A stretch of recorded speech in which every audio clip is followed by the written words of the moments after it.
So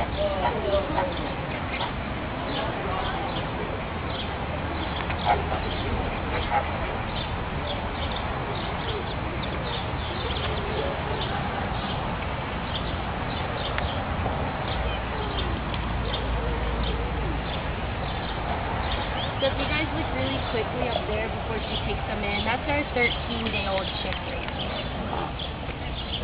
Over here? In the grass up there. A little gray.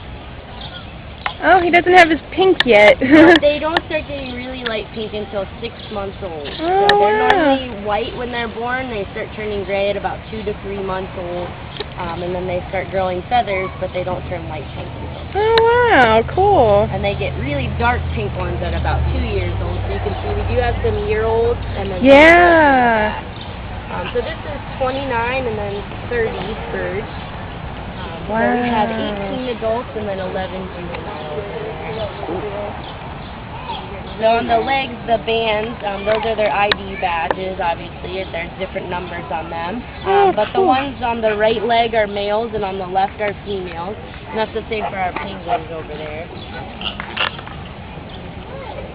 Cool.